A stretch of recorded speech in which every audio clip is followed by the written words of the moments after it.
Hello guys, how are you? I'm Hardeep Singh. Welcome back to your own YouTube channel. IELTS updates and recent exams. For more updates related to recent IELTS exam writing test topics, listening, reading, practice test, and speaking, you got guesswork. Please, guys, participate in everyday listening and reading practice test to achieve your desired band score in your actual IELTS exam. Please hit the like and subscribe button. Press the bell icon for the upcoming notifications.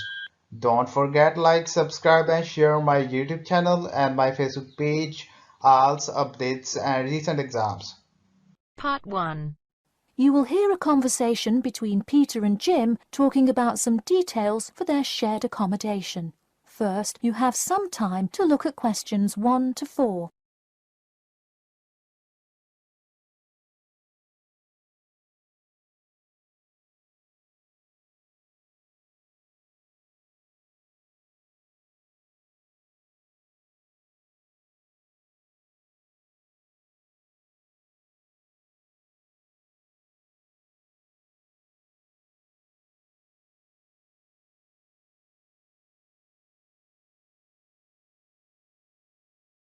Hey Jim, it's Peter. Oh, hey, Peter. What's up?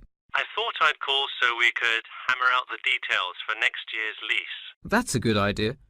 Did we ever decide on how to split the total rent? Well, I was thinking since my room is bigger, I probably should pay a little more. So I could pay £110 and you could pay £80. Does that sound okay? Considering that my old apartment cost me £100 for a smaller room, I'm definitely all right with that. Hey, I was looking at a map of the area and can't seem to find a bus stop near it. Do you know where we would catch the bus? Well, the bus is actually pretty far from us, but we have that garage that we can park our cars in. Wow, that's great. Convenient parking is hard to find, so we're lucky we have that.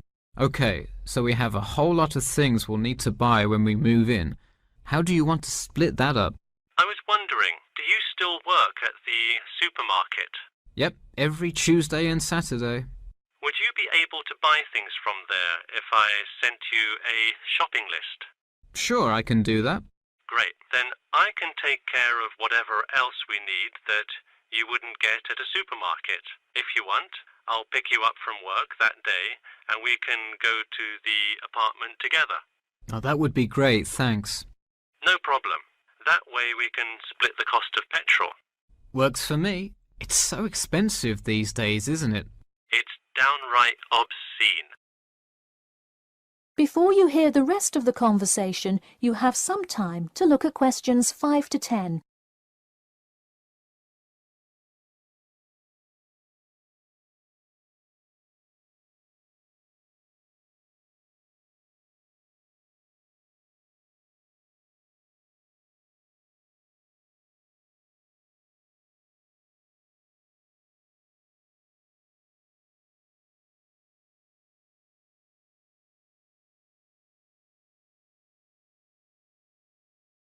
So let's figure out what appliances we need. Do we have a microwave? Yes, the landlord's providing that for us. Hey, do you still have that space heater, though? We need one for the kitchen since it's not connected to the central heating. All right, I'll bring that. Anything else?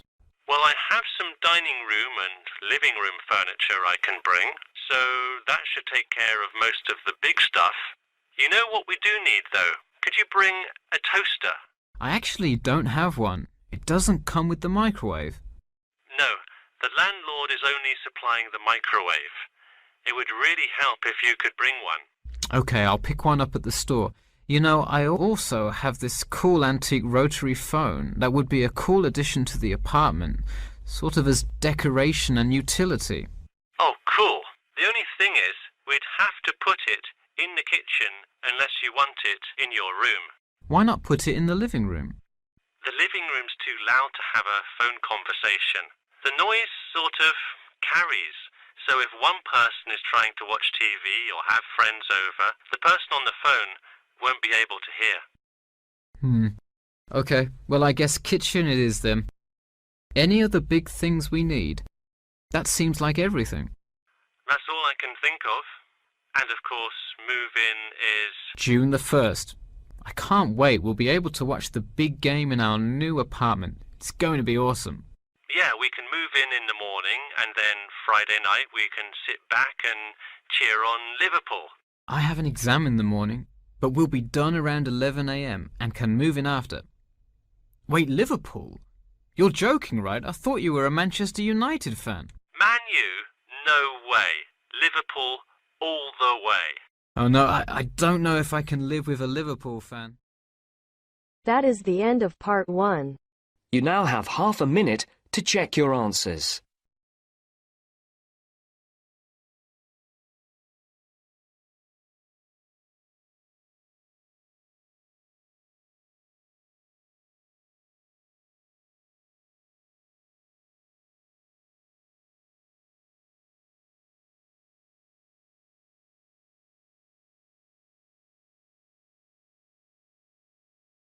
Now turns to part 2. You'll hear an HR representative of Earn and Learn giving some information about her company. First, you have some time to look at questions 11 to 16.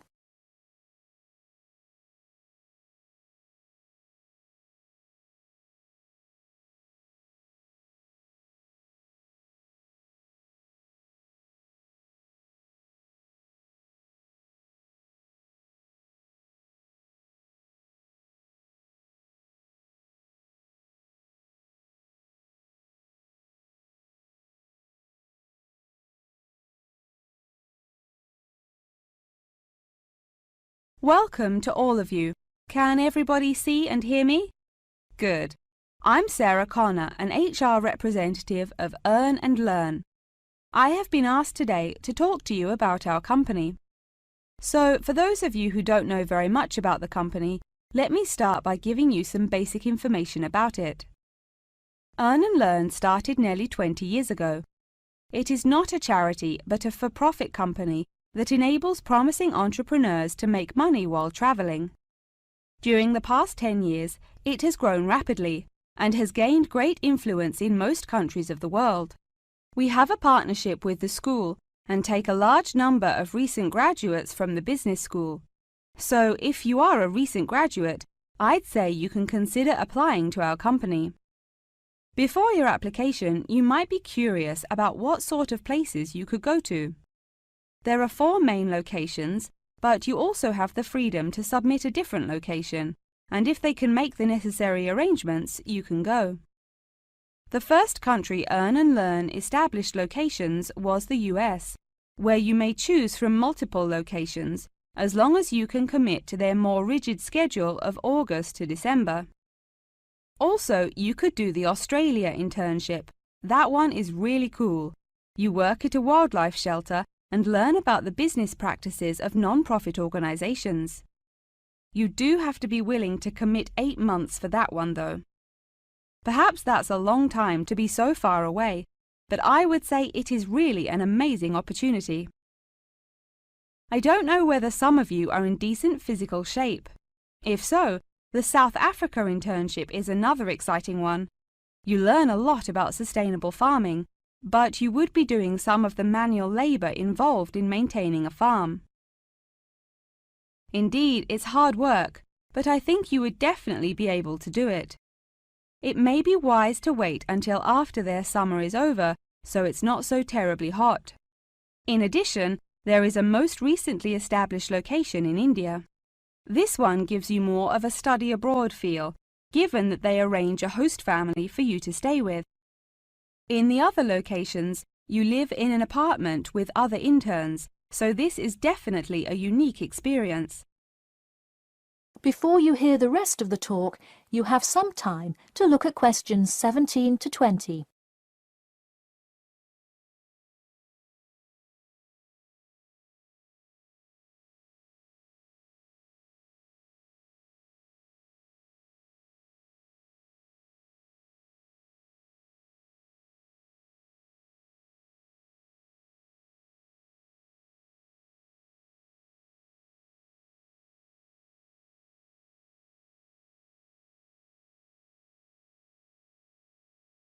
Regardless of where you go, at the end of the program you get a global travelling certificate, as long as you can explain your experience.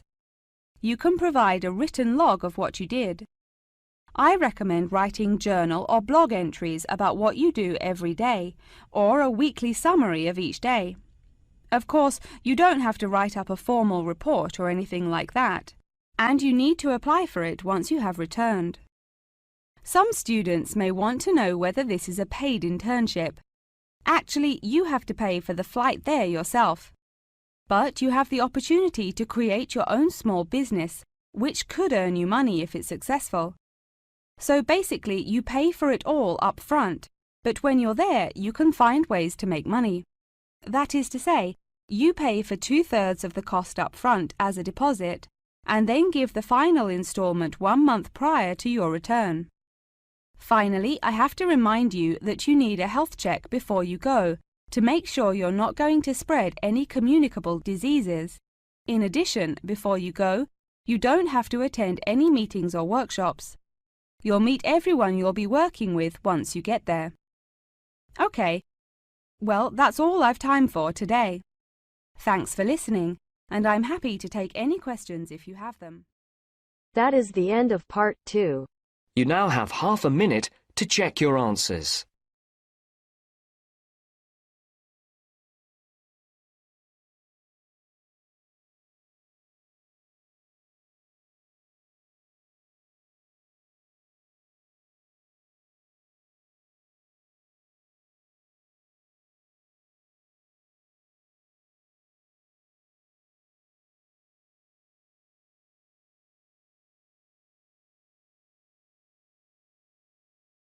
Now turns to part 3.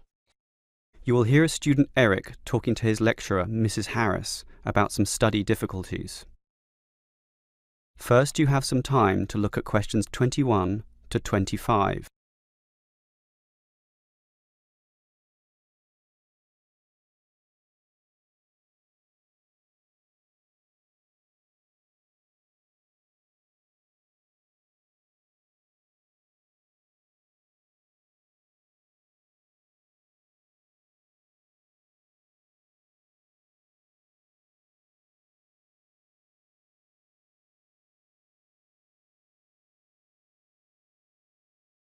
Hi, Mrs. Harris. I really liked your lecture, by the way. Oh, thank you. Glad it was interesting. So, how can I help you? Well, why do you think I need help? You just don't look too happy. I admit I'm having some difficulties. About what? Oh, it's hard to say exactly. All the reading is quite a chore, but I'm handling it. What really wears me down are the assignments. The reading load is just part of the course, but sure, the assignments take more time, more effort. And you know how you have to use what you read in your assignments? That's right. That's the point of the readings. Well, the reading passages also seem, well... Boring? No, not boring, but it's hard to connect it all, to remember what the readings are about, if you know what I mean. Well, I'd advise you to write a small summary at the back of each reading text. Really? Absolutely. Basically, you don't want to be going through these texts again and again, and you'll need to refer to them often. So write a small summary, and when you revisit these texts, just read these. I'm not too sure how to write a summary, though. It's easy enough. The important thing is to check that you've written the main point and not just a list of details in order of their appearance. Details are not what matters, so again, don't make a list of these. That will just waste valuable time, and you're going to get very busy soon enough. Usually these articles argue a point, or otherwise have a certain purpose, so think all the time, what's the point and what's the purpose? Okay. And just write that? Not just that. You have to think about the supporting points also. Then you might wish to cite some evidence. You can decide that yourself. But what's the most important thing about a summary? That it's accurate? No, that it's short. After all, it's a summary, right? So, main point, supporting point, some evidence, and most importantly, keep it short, okay? Before you hear the rest of the conversation, you have some time to look at questions 26 to 30.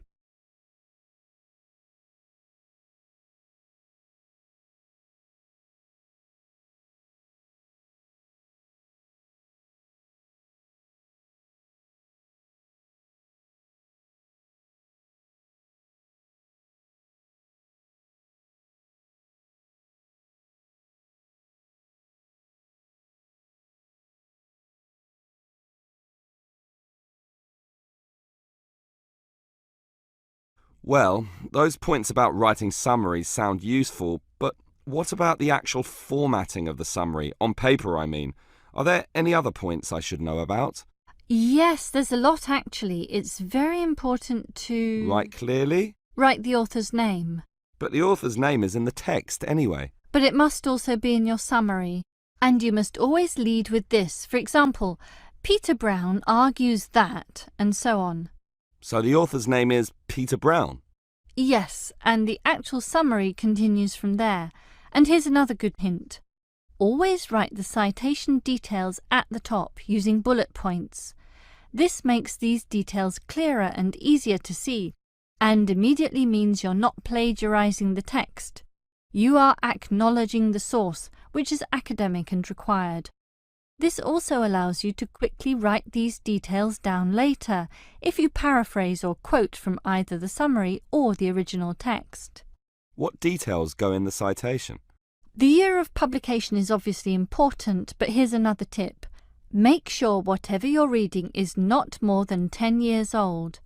Anything older than that is considered too dated, since business theory moves on fairly quickly. You can cite older texts, but only under special conditions. What are they? Well, if the text is a very well-known book, a classic of its kind, but then you have to indicate that in your writing, acknowledge that the book is dated, but then give a justification about why you nevertheless felt the need to use it. I see. So you'll have a lot of summaries for all the texts, but with such clear formatting you'll be able to access information quickly. But make sure you store these pages in an order, of course, alphabetical. Based on the author's family names is the simplest method. Or in order of date, chronological order? That's possible too, but I'd say alphabetical is always the best. My friends say chronological order has more advantages. Any system is fine, provided that it's logical and that you can follow it and quickly access your summaries at a later date. That is the end of part 3. You now have half a minute to check your answers.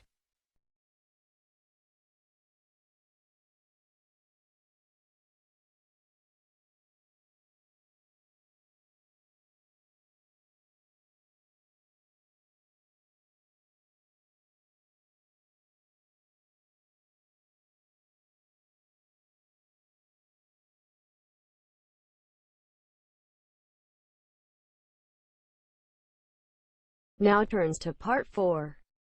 You will hear a lecturer discussing the marketing and consumption of kangaroo meat. First, you have some time to look at questions 31 to 40.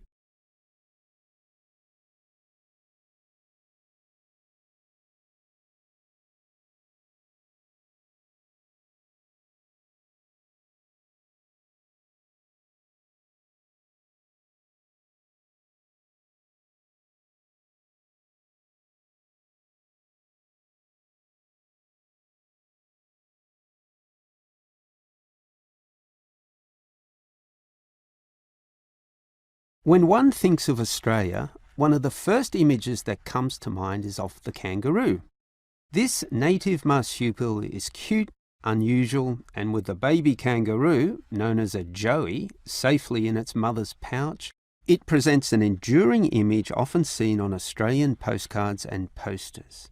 Yet these animals breed prolifically and have been highly favoured by the widespread clearing of forest and bushland in the past, to provide land for the traditional sheep and cattle industry. Ironically, kangaroos breed in such numbers, up to 50 million per year generally, that they have become pests. Consequently, for a long time now, there has been a yearly cull. In other words, their numbers are reduced with controlled and accurate shooting. And here we are talking of shooting millions of them. In the past, the carcasses were simply left out in the bush. Then later, some of the meat was used as cat food, and still is in fact. It is only in recent years that the meat has been used for human consumption, primarily for the overseas market, and one can see why. The meat is, by all accounts, leaner and tenderer than beef. It has a strong taste and minces easily, but it also has some more subtle advantages, and this is a topic I'd like to explore now. Now, there is a market, small but growing, for kangaroo meat. And one interesting reason to encourage its consumption is that it is environmentally friendly to do so. And this itself is for 3 reasons.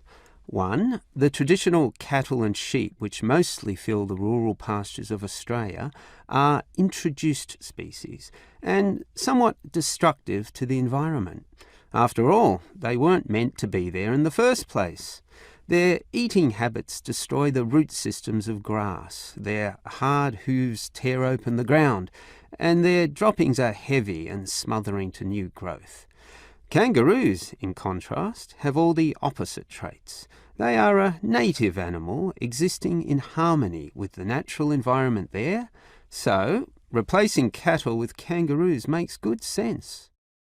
The other benefit is that, unlike cows and sheep, kangaroos don't produce methane as a byproduct of their digestion, and methane, along with carbon dioxide, is one of the primary agents of global warming. Finally, since there are too many kangaroos anyway, culling their population for their meat increases the biodiversity of Australia's wildlife. In other words, wallabies, quokkas, wombats and other native animals are given space to increase their numbers also, in the way that it was meant to be before the bushland was extensively cleared. So, one would think such arguments make the case irrefutable. However, there are some serious issues to overcome. The biggest problem is the way eating this meat is perceived. Many people still feel uneasy about eating what is, in effect, a national symbol, and a cute one at that. As well as this perception problem, kangaroos cannot be domesticated or raised within enclosures, as can conventional cattle. Kangaroos simply leap over fences, meaning that it is wild kangaroos that are harvested, which is not always efficient or cost-effective. This process involves trucks, shooters, spotlights, and many people to assist in transporting carcasses from remote locations. Finally, the public are not that happy with guns being the tool to cull these animals, arguing that it is inhumane. Professional shooters are, of course, trained, licensed, and follow a strict code of practice. They use accurate weapons and always aim for the head. The kill, in theory, is instantaneous, yet not necessarily in all cases. Thus, videos of kangaroo shooting taken by animal rights activists can cause great problems for the industry. Yet, what the public needs to realise is that, ultimately, all of their meat requires the killing of animals. And what happens in cattle abattoirs is, in essence, no different to what happens during the average kangaroo cull. That is the end of part 4. You now have half a minute to check your answers. So guys, don't forget like, subscribe and share my YouTube channel and my Facebook page. IELTS updates and recent exams. For more updates related to recent IELTS exam writing test topics, listening, reading, practice test and speaking, you got guesswork. Please guys, participate in everyday new IELTS listening and reading practice tests to achieve your desired band score in your actual IELTS exam. For more IELTS material, visit my official website www.ieltsupdatesandrecentexams.com. The link is given below in the description. If you need PDF files of latest IELTS material, then please join my Telegram channel. So guys, please write your score below the comment section. Again, thanks for listening. God bless you all guys. Stay tuned, stay safe.